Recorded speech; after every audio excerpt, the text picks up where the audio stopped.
I would like to share with you an experience I had about 10 years ago, give or take. I learned several years after this incident what happened to me is what doctors call sleep paralysis. I say they're full of it. It really happened. I do not use drugs outside of caffeine and nicotine. I do not drink alcohol of any sort.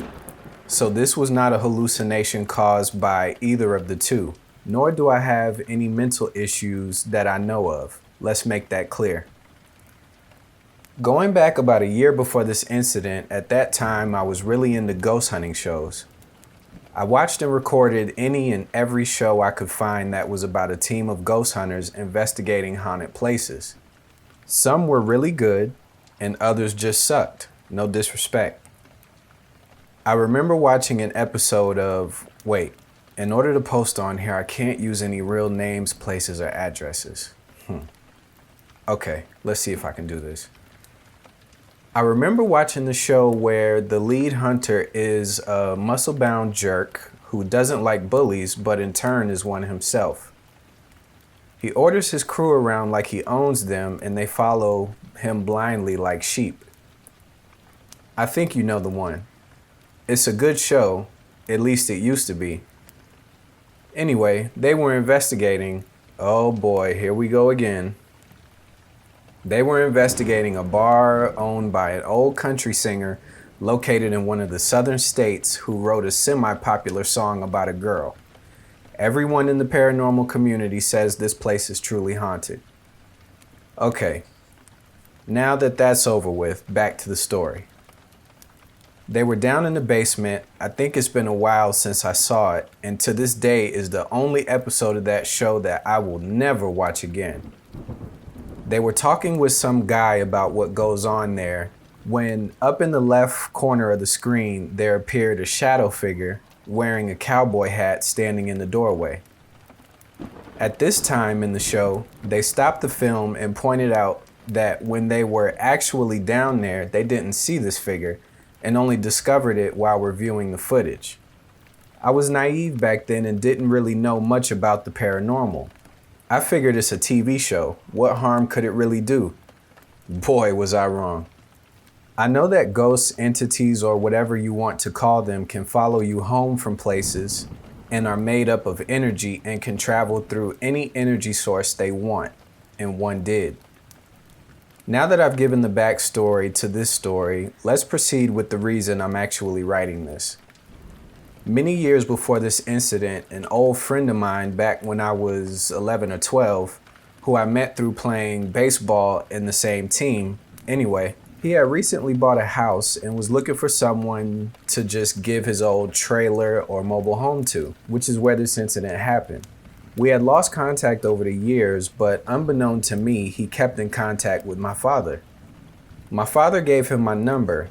He called me up and made me an offer I couldn't refuse. A free trailer. Just had to pay lot rent. Oh, hell yeah, I'll take it. The trailer was old and needed some work, but it was a good deal. I moved in, did some minor repairs, and a couple weeks after that, I invited my father and stepmother over for dinner. My stepmother is what she calls an old soul. She can sense when things are not right with the universe. She took one look at the place and said, "There's bad juju here. I don't like it." Every time she came to visit, she was nervous. She wouldn't sit still, always looking down the hallway. She eventually stopped coming. She said it was too thick for her, whatever that meant. I just thought she was nuts. I know now she's not. I lived there for many years and had some strange things happen. Seeing apparitions out of the corner of my eye, voices, cold breezes, etc. I just chalked it up to bad lighting, outside noises, insulation issues, some rational explanation until that night. The night that changed my whole belief system forever. The night I will never forget. I was lying in bed, asleep on my back like I always do, when I woke up and noticed a black figure standing in the doorway of my bedroom. The hallway light was on. I always leave it on in case I need to make a bathroom run late at night. The light from behind the figure showed it had a head, 2 arms, and 2 legs, but no eyes. It was just standing there. I blinked a couple times to make sure I was seeing what I was seeing, and sure enough, I was. Only this time, when I looked at it, it was wearing a cowboy hat. The moment I realized that, I physically saw it jump from the standing position in the doorway over the top of the bed and land on top of me. My body became stiff, unable to move. Out of my peripheral vision, I could see my wife laying next to me. I tried to scream, but nothing came out. I saw the figure sitting on top of me. It reached its hands down into my chest and started squeezing my lungs. I couldn't breathe. It was squeezing the life right out of me. There I was, gasping for air, paralyzed and unable to make a sound.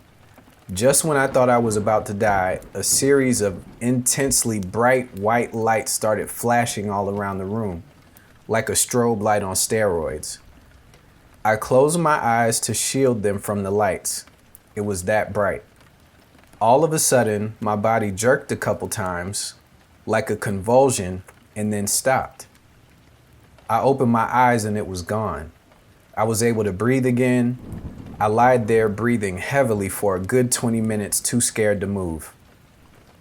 When I finally got the nerve to try, I slowly moved my right hand over my nightstand, still shaking from fear. I grabbed my phone to check the time like I always do when I wake up in the middle of the night. The time was 3:48 a.m., the witching hour. Needless to say, I did not go back to sleep that night. I cautiously got out of bed, trying not to wake up my wife, and turned on every light in the house, every single one, including all the bedroom lights. How my wife stayed sleeping, I don't know, but thankfully she did. I made a pot of coffee, grabbed my Bible, and sat at the dining room table, drinking coffee, Bible in hand, until the morning came. I must have smoked at least a pack and a half of cigarettes in that 3-hour span of time. And I'm good with that. I'm still alive. I asked my wife if she has seen or heard anything strange the night before. She said no, and I left it at that.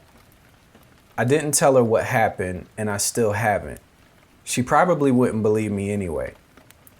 My wife and I stayed at that trailer for about 2 months after that. When we got the opportunity to rent an actual house, we took it. We packed all our things and moved out. On the last day we were ever at that trailer, my wife had left the vacuum in the back bedroom where this experience happened. She asked if I could go get it, and I agreed. Upon entering the room, a weird sense of dread fell over me, and something inside of me told me I needed to get out of there quick. I grabbed the vacuum, ran down the hallway, and out the front door as fast as I could, slamming the door behind me.